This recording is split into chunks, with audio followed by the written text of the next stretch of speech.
Happy Wednesday. Welcome back to the Wolff Den presented by Win Again Academy. Had a great event last night in the club room. Check out winagainacademy.com for more information. I'm Matt Wolff, founder and CEO of Ticket Time Machine. Today we welcome Alexis Brown into the Wolff Den. How's everything going? It's going good.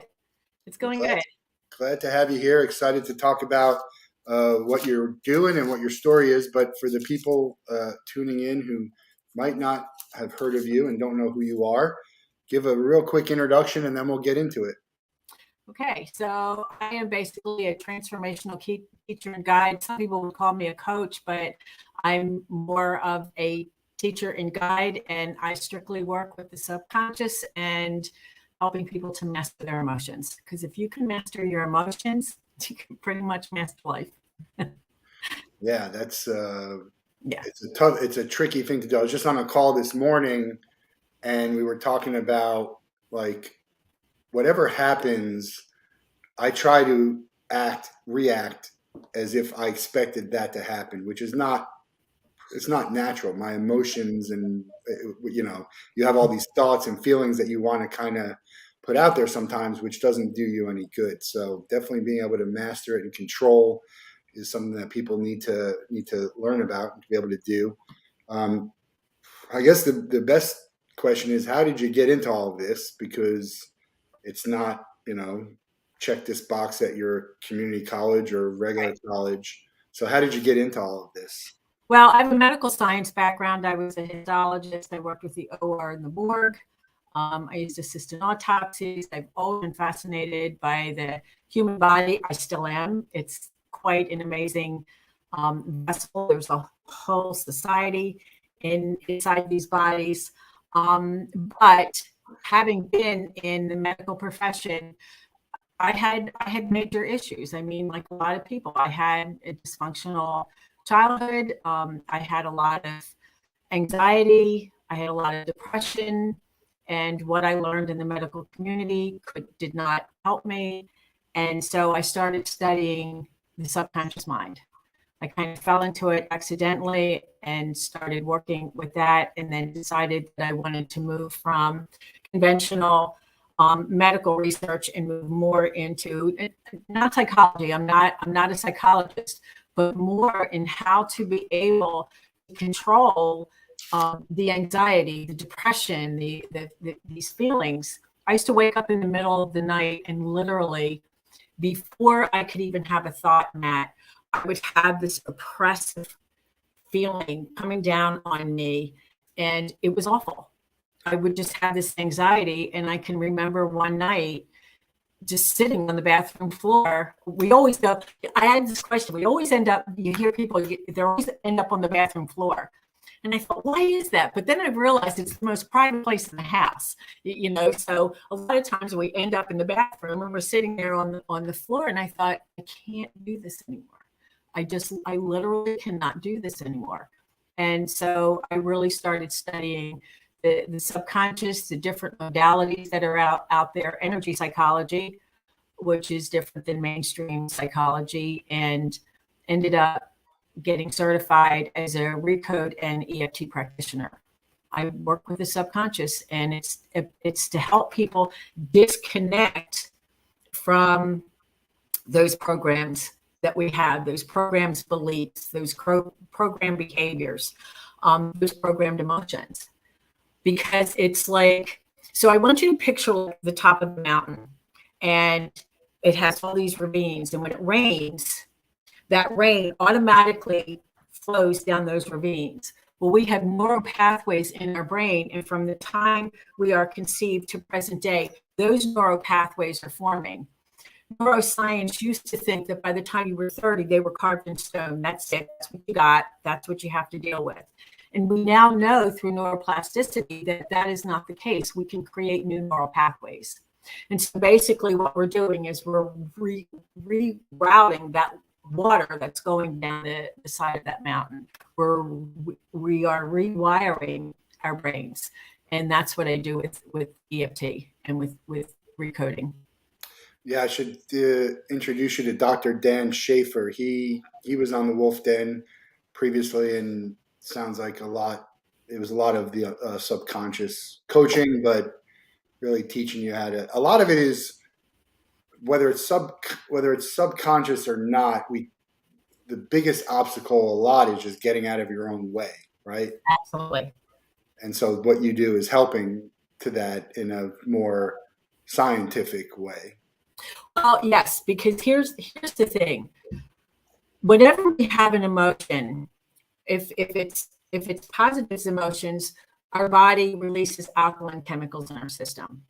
If it's negative emotions, it releases these biochemicals and they're acid producing chemicals in our system. But because when anything traumatic, whether it's a small t or a large t happens, we go over it over and over and over and over. We're processing it. We're trying to make sense of it.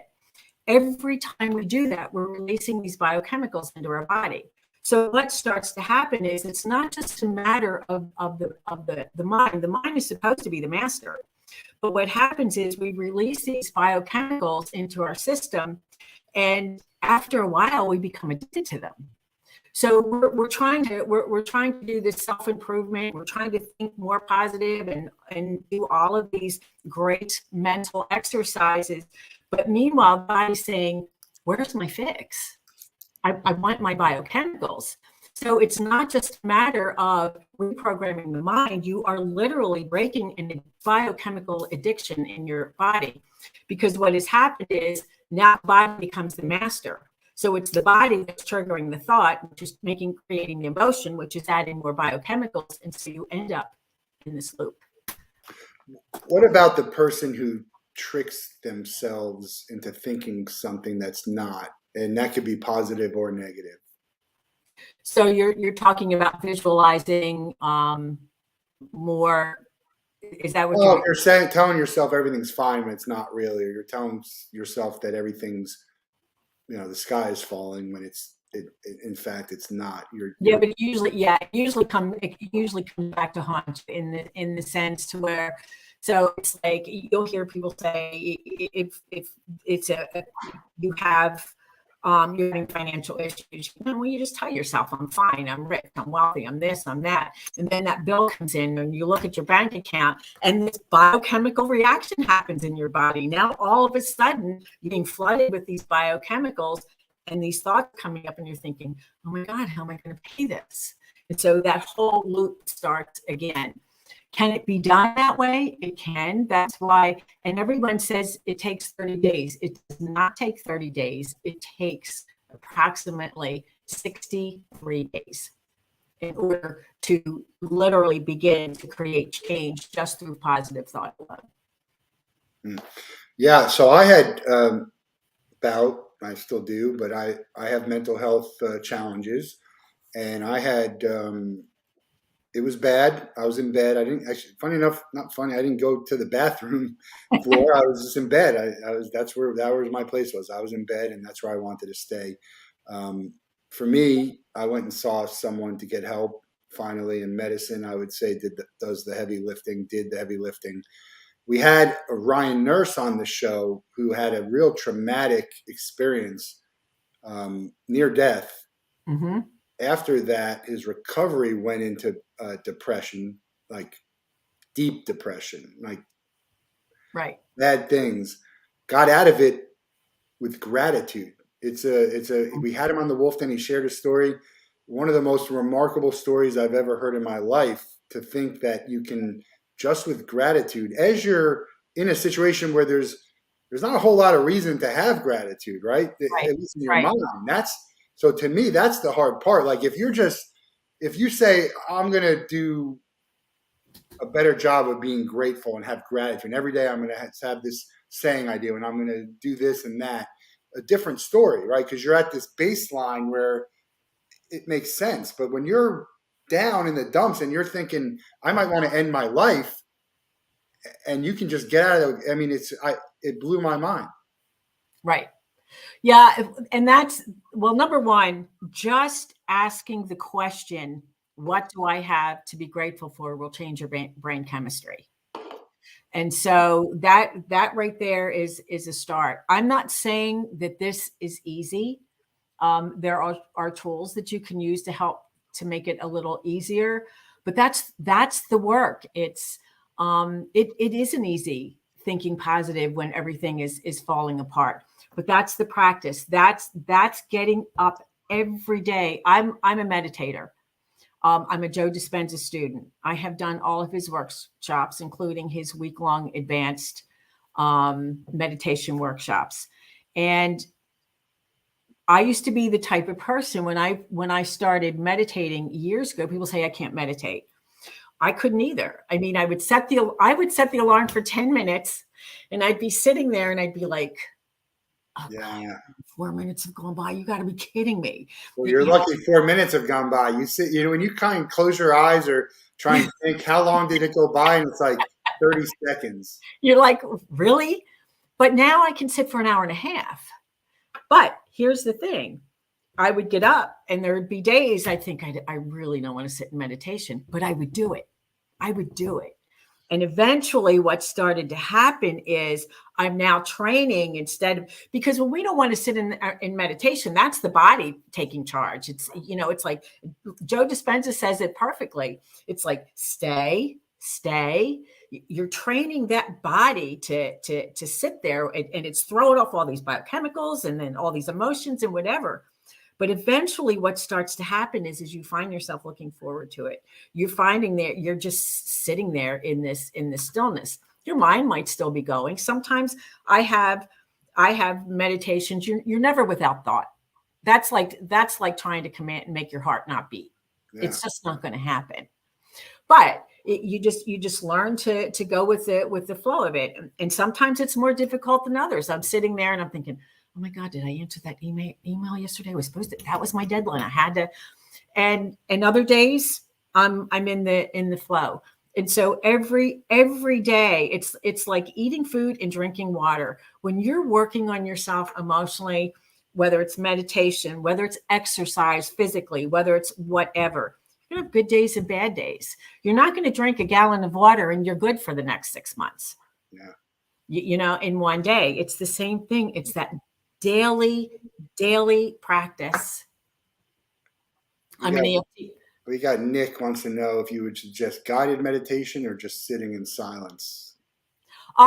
Sometimes I do guided meditation. Sometimes I'm just in the mood. Most of the time I sit. He's asking to start. If someone doesn't do it. Start with guided. If you've never done it, just start with guided meditation. Just get yourself to sit there and be guided. Because what's going to happen is you're going to get 10 minutes past and you're going to say, I didn't hear a damn thing that person said.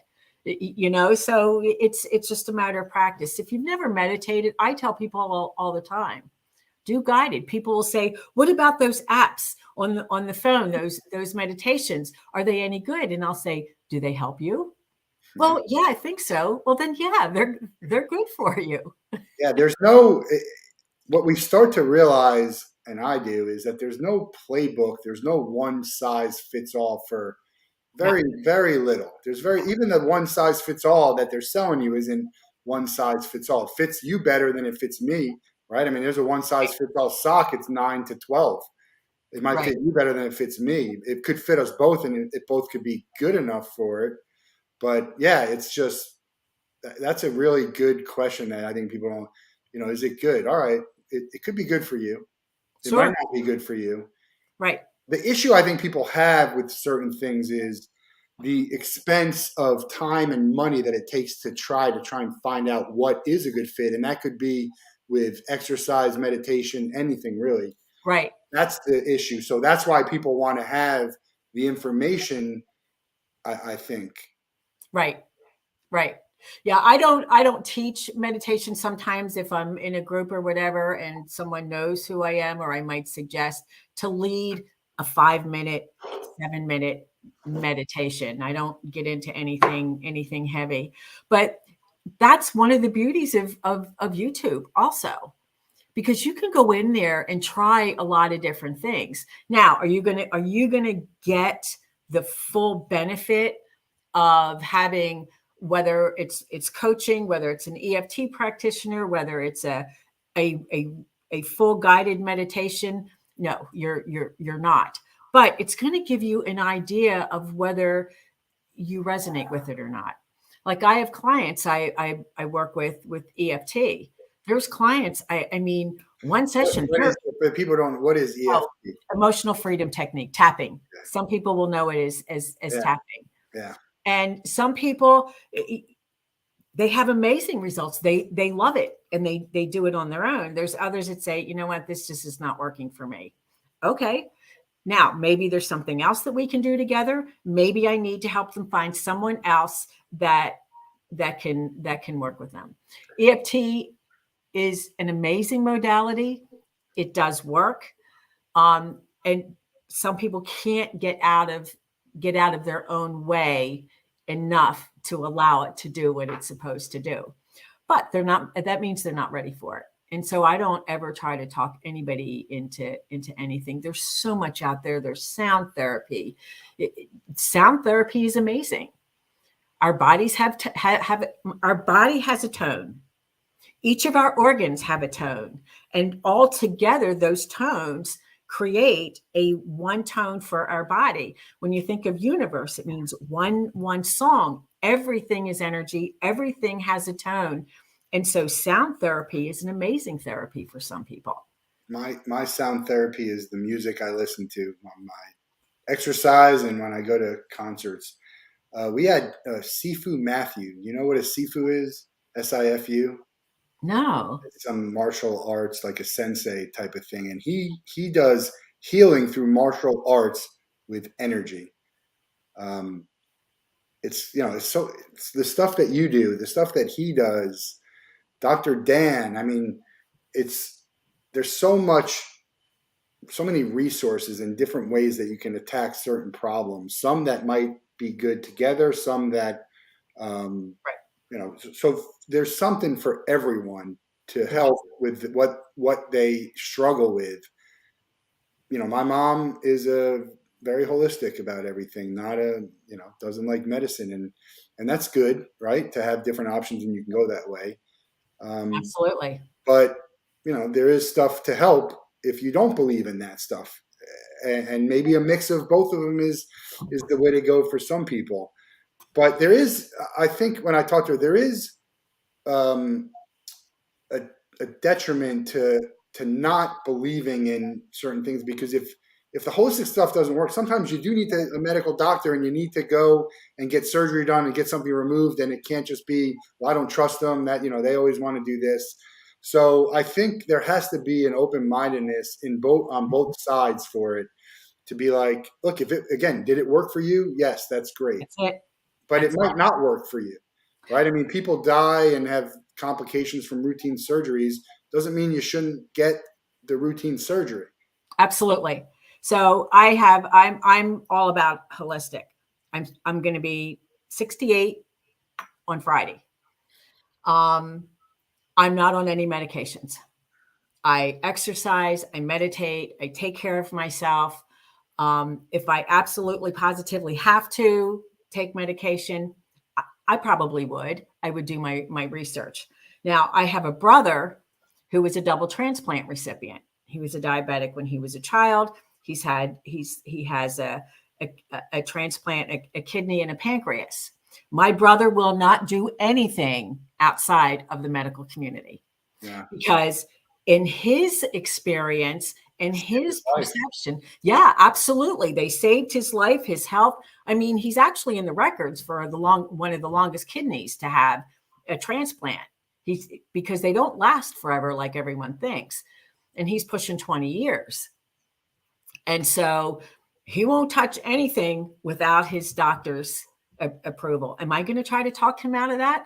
Absolutely not. It's working for him. Yeah. But there's just, like we talk, there's 90-year-olds who are smoking cigarettes for 50 years who survive, and someone smokes for 3 years and they get lung cancer and die. You could be the healthiest person, exercise and eat, and this could happen to you, and you could eat whatever you want and never exercise and live a long life. That's hard for people to understand. That, I mean, I think it's so important to take care of yourself, but there's also, I think, an importance to be like, no matter what you do, some of this stuff is just out of your control. I agree. However, I'm also a firm believer medical science has pretty much stated that it's our thoughts and emotions that affect us all the way down to the deepest levels of ourselves. And so, which means if you take a look at almost every, now there are things that we're predisposed to, but almost everything is stress related. Illness is stress related. Um, Stress will create metabolic syndrome, high blood pressure, heart disease, stroke, and whatever. And so when you really take a look at everything, it's someone will say, "Well, I'm genetically predisposed." I get that, but they've done studies on identical twins. One will get cancer, the other will not. If they look at the lifestyle of the twins, the one that got cancer had a high stress life, had a rough life, had a lot of worry and fear and anxiety or whatever was going on. And the other one lived a pretty good life. And their perception, their emotions, had more control of their emotions and didn't have as much stress in their life. That Yeah, was the only difference. I'm a fraternal twin brother. Okay. Um, and our lives are different. My twin has 4 kids. I have none. We're both married, um, both in sales. So, but it's hard for me to believe in the zodiac and your signs. I mean, we're Yeah. born on the same day, in the Yeah. same month, on the same year, and we're just as much different as we are the same. So that Right. stuff becomes hard to believe that it's just that and we grew up in the same environment, right? We were attached at the hip until he went away to college, and maybe for like a week or so I went to basketball camp, but basically we were together for 20 years until we weren't. And then Right. even I joined him a year later, so that was only 1 year of us not being. So it's hard. I get what you're saying, and I do agree. I do agree with that. And then here's the thing. There's destiny and there are things way out there that we really don't know. Some people have had near death experiences and believe that they have more answers than most of it. So was it your destiny to get sick and bring a lesson to someone else? I mean, somebody walking down the sidewalk. I mean, that's a spiritual, almost faith, religious kind of feeling. Yes. Spiritual, yeah, I would say I won't say that I'm a religious person, but No. I am a spiritual person. Do I believe that there are things out of our control? Yeah. Do I think that that is divine spirit? I do. Yeah. Um, I don't like to use the word God. It's a big word and it has so many interpretations and perceptions. So I just use the word universe. But we are energetic beings. So what is an energetic being? It's energy. We're just more solidified than our thoughts and emotions and everything else, but it's all energy. Do we come here with lessons? Some say we do, some say we don't. I don't know. I just know I try to live the best life I can as peacefully as I can and not step on over someone else's boundary without being asked, Yeah. and try to be kind as much as I can. That's all I know to do. I try. I try to live the same, but I don't try and keep the peace. I'm definitely a disruptor because I think it needs. There's so much that needs to be disrupted. The status quo is not good. Even just in, I do try and be kind, and golden rule is huge for me. I live my life by the golden rule. But yeah, it's Yeah, hard. and keeping the peace means a peaceful way of you can be a peaceful way of being a disruptor. Yeah, It doesn't mean that you don't stir up. Do I stir up the pot sometimes? You bet. yeah, You bet. If I strongly disagree with something or I see somebody doing something that could harm someone else or something else, do I speak up? Yes. Yes. It doesn't yeah. mean I let things go. Yeah, I mean, the common cliche is that it takes just as much energy to be mean as it does to be kind, right? So why do we do it? Why? And Programming. you have to be a mean person. You could just do mean things and vice versa. Programming. A lot of that is programming. It's there again. It's those neural pathways. It's that biochemical reaction. It's how we were taught to perceive things. The sad thing is you take a 6-year, 5-year-old child, has a single parent, and that parent is struggling to make ends meet. They're working 2 jobs, maybe 3 jobs. They're tired. They're fed up. This is a 5-year-old. They want their time. They want their attention. They're acting out, and that parent grabs a hold of them and shakes them and says something derogatory to that child. You know, you don't deserve this, or you're bad, or whatever it is they say to that child. Unfortunately, in the subconscious mind, that means for the rest of their life. So that's what we're dealing. So you get some people who were raised or brought up in a very dysfunctional family with an angry parent or parents. Maybe they did drugs. Maybe they're alcoholics. Maybe they were brought up.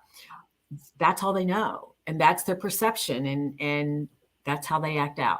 I think we need to be. I'm in Florida. There's a lot of controversy about what kids are being taught. But I think that if I were to start a school, I would teach very little of what's being taught right now, and I would start to teach a lot. And you might argue this is for your parents to teach you, but the bottom line is the parents can't be trusted in general. It's like you have to trust. Oh, I agree. You have to trust people to do the right thing. People can't be trusted to do the right thing. That's why there are laws, and some of these laws need to be changed because there's loopholes to the laws.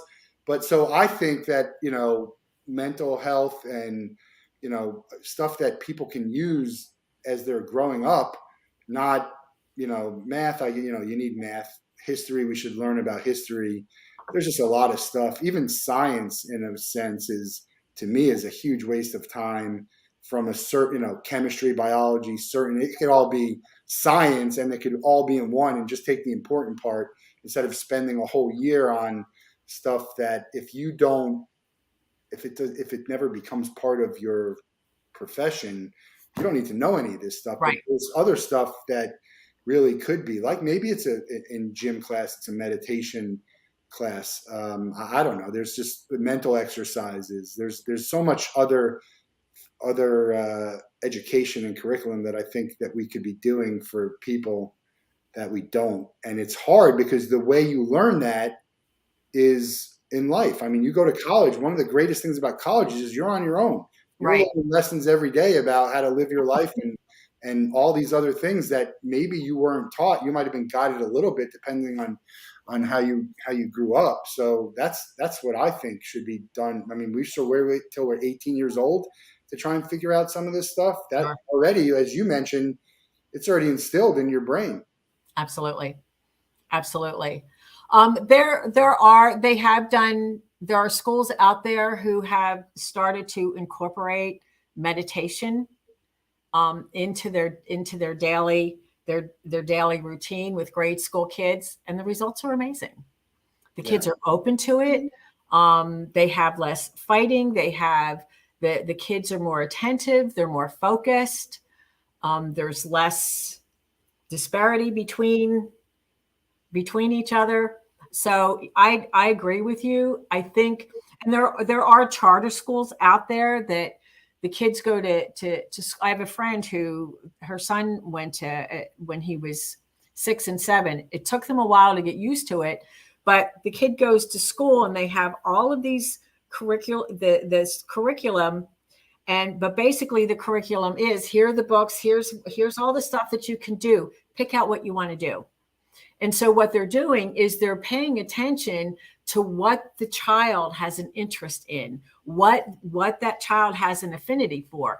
And then they start working and building on that. Mm-hmm. And so it's a different way of doing it. Will we see it in our public schools? Probably not. They have this wheel, and every child has to be a cog in that wheel. And so it's the herding mentality.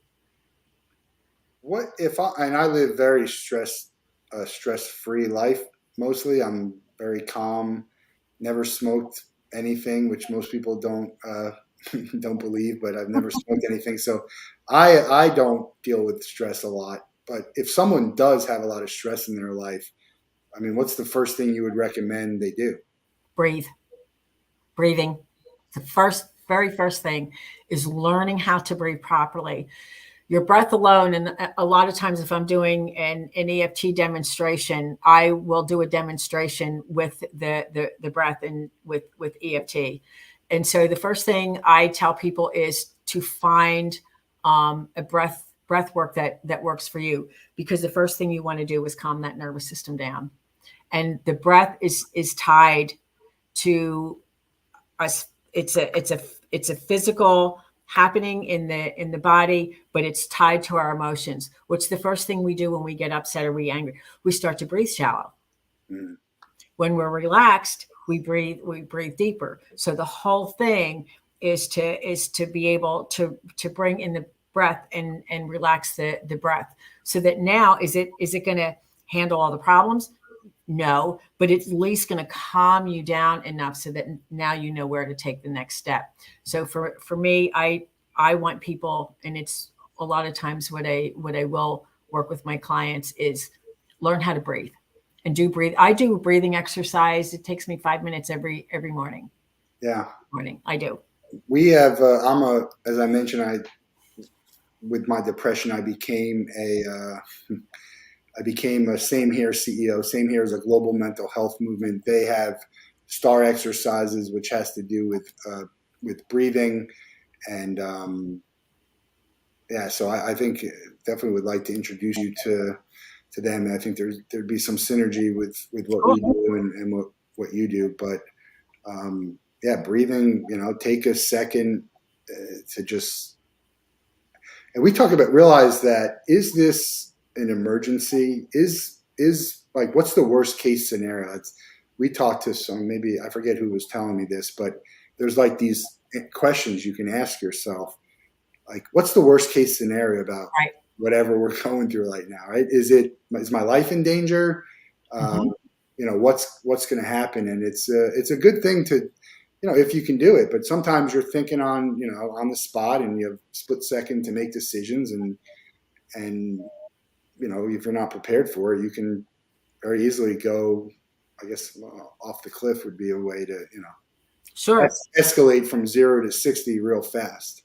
Sure. And that's the fight or flight response. And so anytime we're triggered, we immediately go into that fight or flight response. And so, and the interesting thing is when we're in that fight or flight response, that's when we need that creative part of our brain. But when we go into the fight or flight response, that's what starts to shut down. So so we have to figure out a way to get ourselves out of it. And the breath is one, tapping is another. And sometimes it's I just tell people, just start tapping. Even if you have anxiety and you don't know why. I have anxiety. I have anxiety. I have anxiety. I have anxiety. And just keep saying it over and over and running through the tapping points. Even if you don't remember all of them, just the facial ones are right here. And what starts to happen is eventually what you're doing is you're telling the amygdala to stand down, that you're safe. You're disrupting that whole pattern. So now you're in a calmer place, and then can figure out where you want to go. The one thing about that is, it could be stress, it could be anxiety, it could be a physical thing. When you're doing something and it's not working, now everything that you're dealing with escalates, right? If it's a medicine that doesn't work, if you're trying to tap and it doesn't, and whatever is not working, if you're overheated and you're trying to get into air, but it's not working, now you've escalated. And I think that's where people need to learn, okay, it's not working right now. Maybe it needs a little bit more. Maybe I need to do something else. That's what people need to be, I think, able to do and to adapt with. Well, it's trusting. So here's the thing. It's actually my number one go-to word is trust. It's about really trusting that it will work. It's trusting that you are okay. It's trusting that you will be okay. I get it. Now, if you have a full-blown panic attack, that's tough because you feel like you're dying. I mean, you truly do feel like you're dying. And there isn't a whole lot you can do if you're in a full-blown panic attack other than ride it out and wait it out. Well, trust it's such a huge thing between people, trusting yourself and trusting, as you say, the universe. I think one of the reasons I have very little stress in my life is I have a belief and a trust that everything's going to be okay, one way or another. Yep. Everything's going to be okay until it's not, and at that point, there's probably very little I can do about it. So that's for me, but for other people, it's not trusting themselves, trusting. Well, it's because they don't trust themselves. Yeah. That's why they don't trust out there, because they don't trust in here. And so the first step is to really learn to trust yourself. But there again, it's practice. It's having that routine. It's having that, whether it's meditation, whether it's breathing, whether it's just even if it's just sitting in stillness for 5 minutes and breathing and being grateful that you can do that. There's that gratitude piece, which is going to start to change your whole your biochemistry.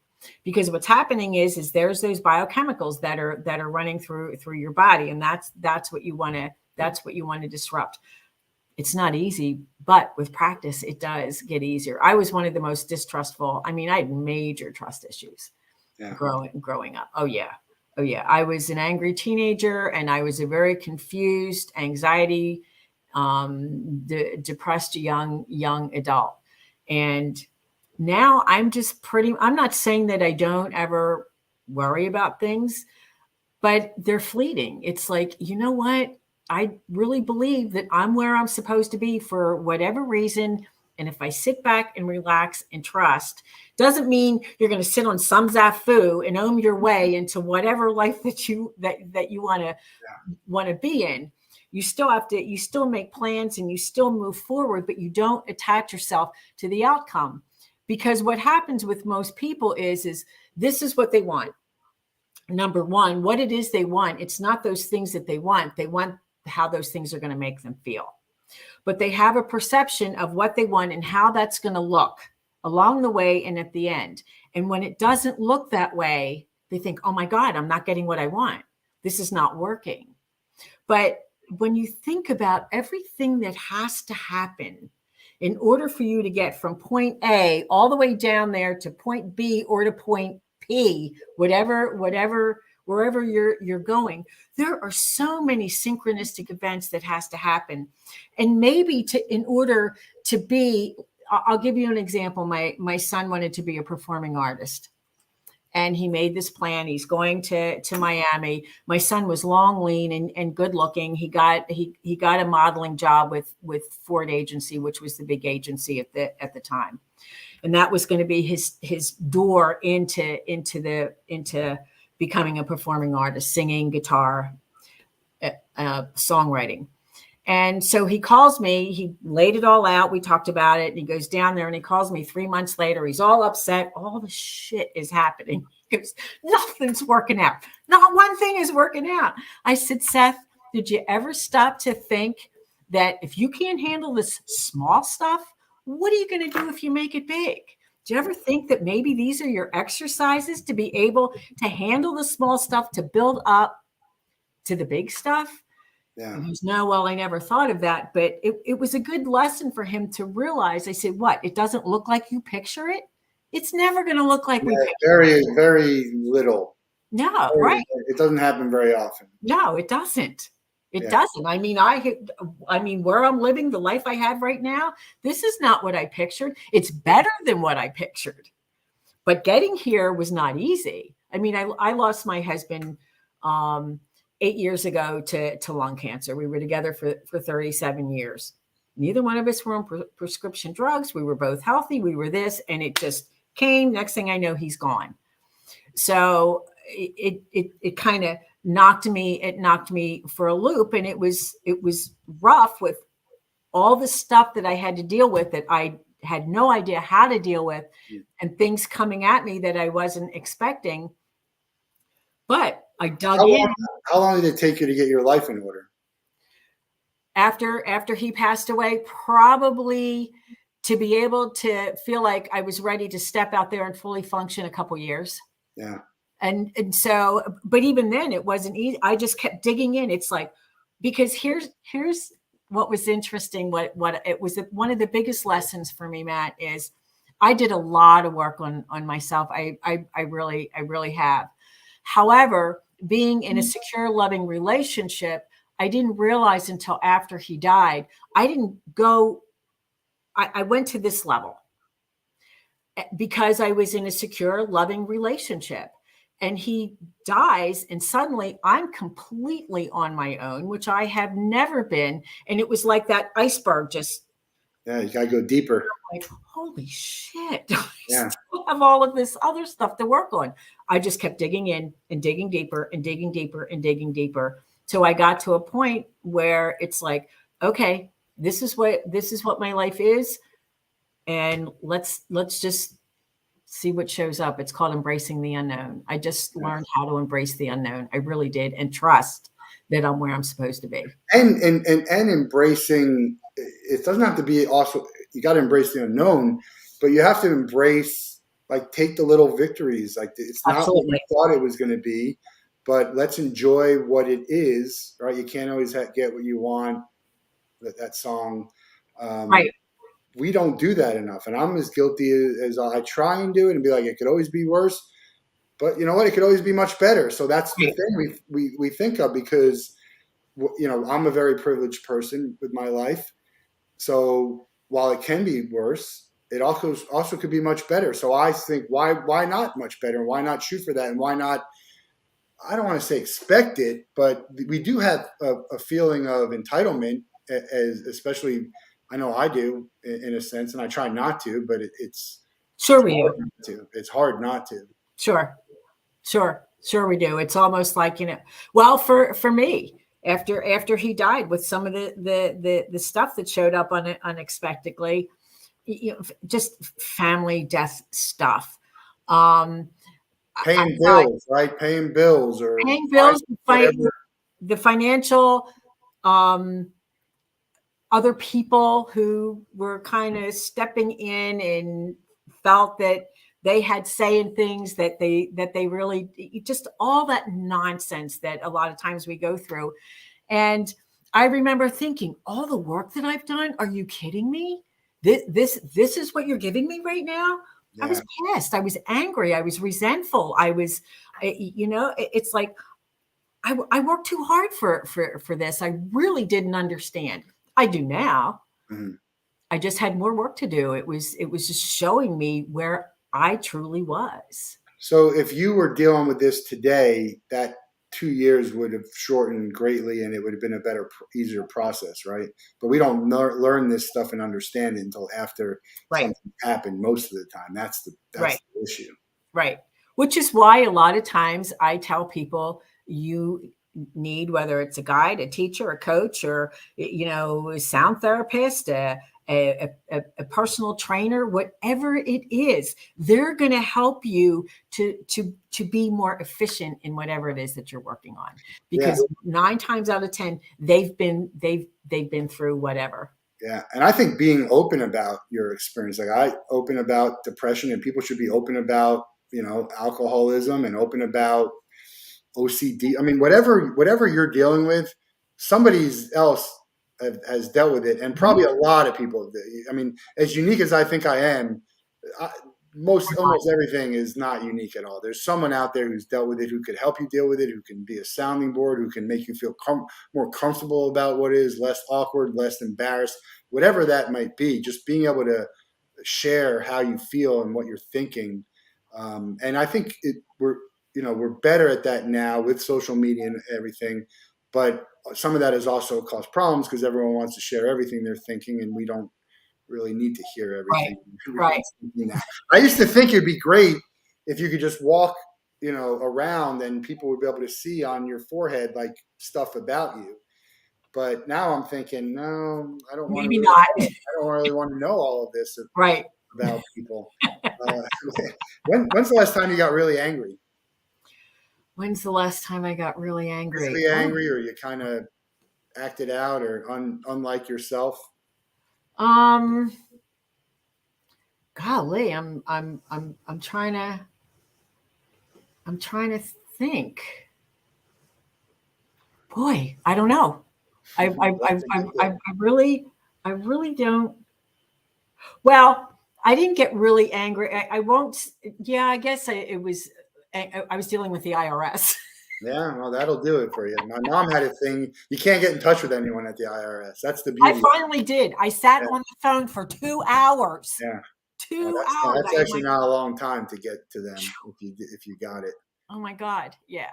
Yeah, I did. I got a little short, and finally I said to the woman, I said, look, I know this is not your fault. I said, but this is maddening. They kept trying to tell me that I didn't pay my taxes, when in fact I've got and sent everything in that we asked for that I did.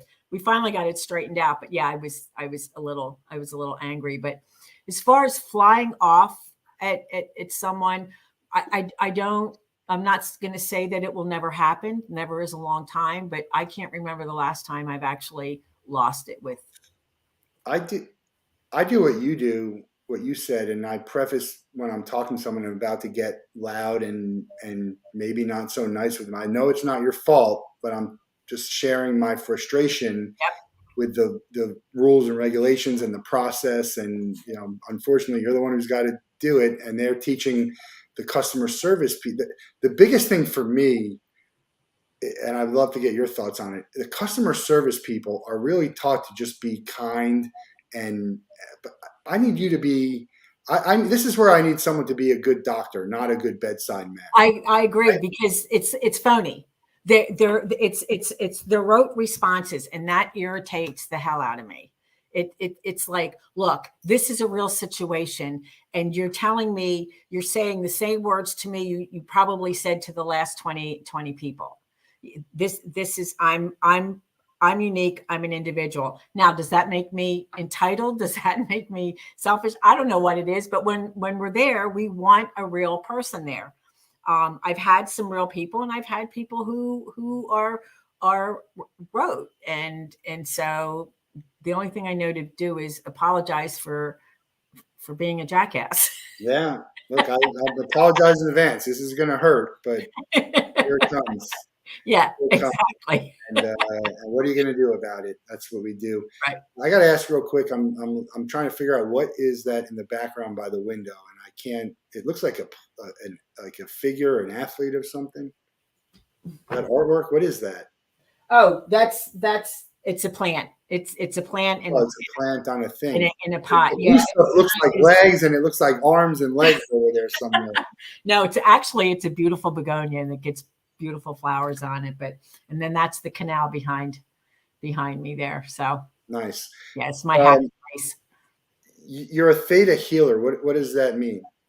I actually started out a long time ago when I started working with energy.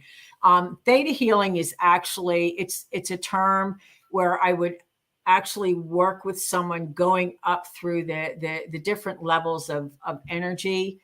At the time, it was probably one of the more stellar modalities for me to use. I liked it. Some people responded to it, some people didn't. And so I did it for a really long time, I guess for about 5 or 6 years. And then I found EFT. Okay. And EFT for me is probably the most efficient. Now I know there's Psych-K, there's EMDR or whatever. I just find EFT is phenomenal. Theta healing is just more working with energy. There's nothing physical I'm working with. It's just the right.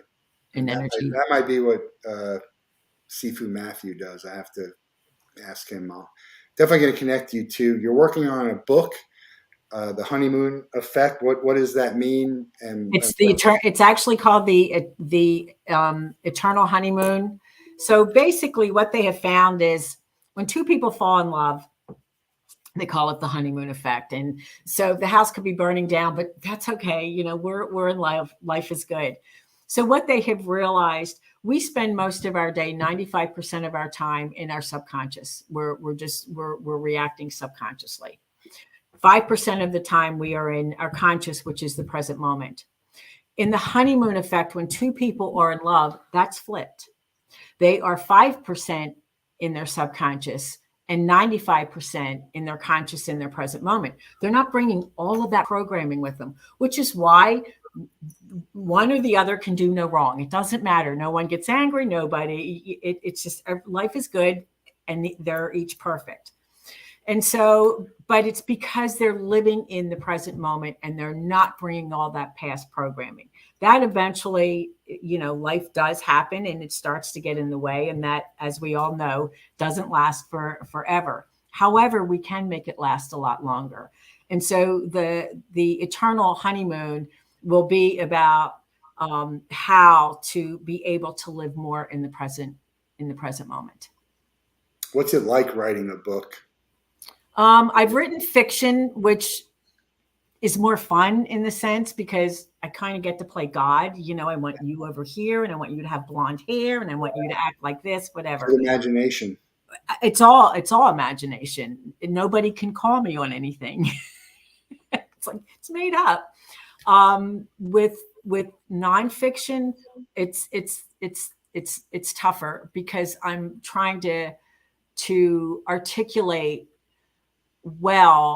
processes in helping people in their thought processes and how to be able to move forward in a more positive way. And so basically it will be 12 months and then 4 weeks in each month. So I will have a thought process and a modality, and then we're going to take a week and integrate that and then move on to the next week. And then next month will be a different theme.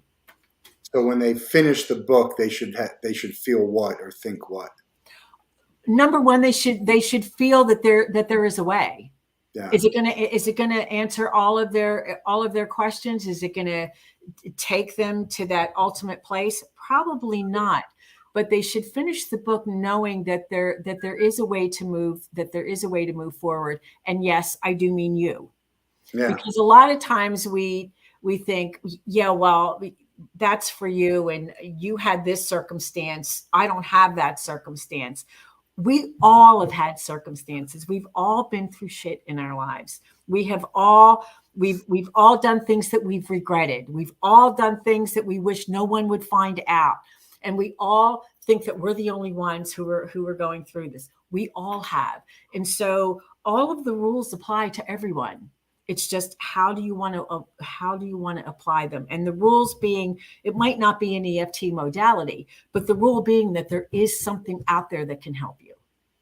You just need to trust that it's there. Yeah. The EFT, is that a first stop? Is it, do you take steps before you go to that? No, you can go into EFT right away. You can go into EFT right away. Yes, you can. Yes, you can.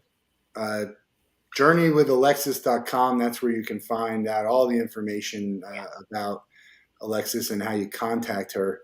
I definitely have people I'm going to introduce you to. I'm going to have my mom watch this episode. I think she would really vibe with what you're saying. Oh, very cool. And we could play it while we have a drive to New Jersey Thursday and Friday. I'll play it for her and perfect as we're driving.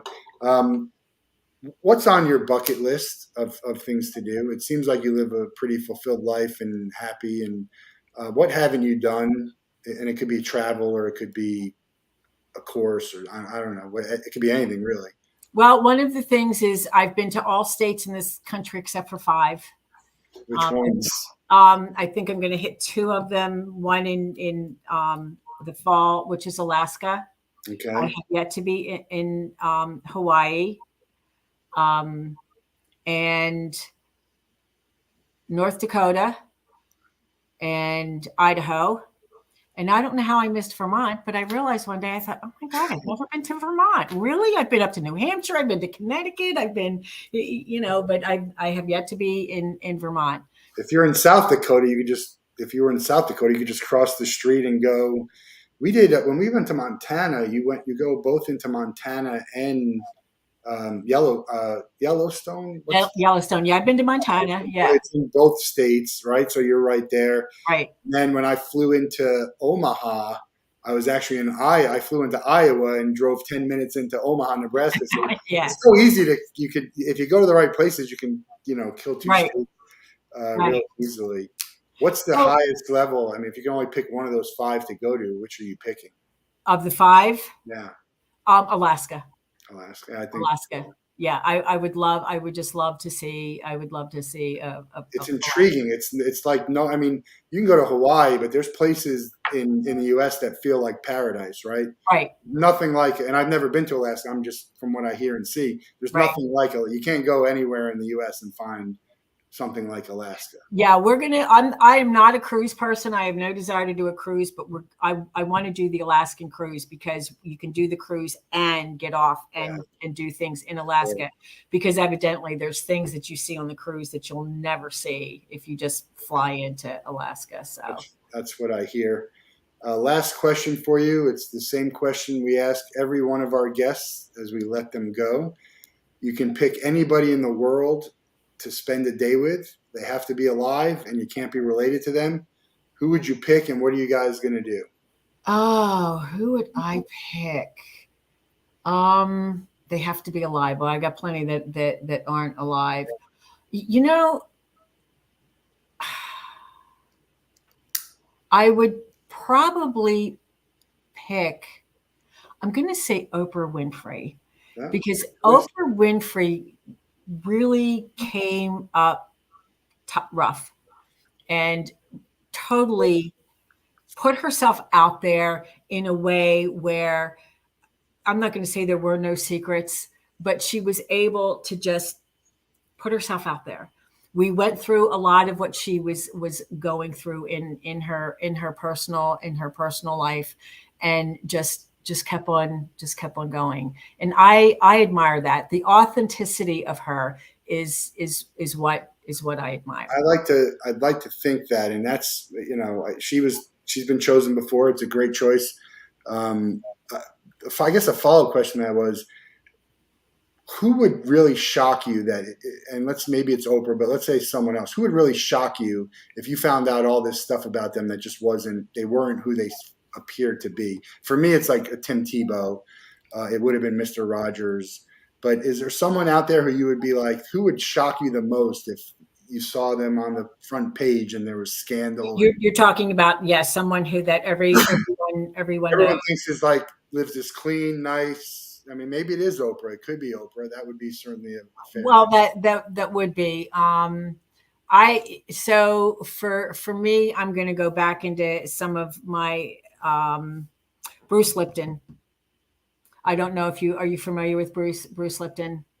He's not the He was the cellular biologist that now, um, yeah. Bruce Lipton is someone who is just delightful. yeah. He's funny when he gives his presentation. He is he was a cellular biologist. He wanted nothing to do with any of spirituality, the what he teaches now, but basically energy, universal laws, and whatnot. And he's probably one of the leading people in bringing science in to his teachings, which also is Joe Dispenza. But if he was a total lie, I probably It'd be bad, right? I mean, oh, some it would be very people don't want to meet their followed. heroes. Yeah, Yeah, people don't want to meet their heroes because they might not be what they thought they were. So, right, well, right. we'll keep when we get big and powerful and meet Oprah, we'll make sure to include you in that. Okay, great. In that thing. I'd But love check that. out a journey with Alexis.com. Really appreciate you joining. It was a great conversation. I think if anyone needs help with anything we talked about, reach out. I think it starts just doing it. Yep, That's the first step. yep, Just trying to find a way to help, and if it doesn't work, try something else. But try something to make your life easier and right. maybe make you just your life better. Whatever that means for you. We got a little bit of a break as we're going to be on the road, so I think it's a week or so until we're back on the Wolff Den. But check out all of our other episodes, and we'll see you soon. Have a great day, a great weekend, and enjoy. Thanks, Matt.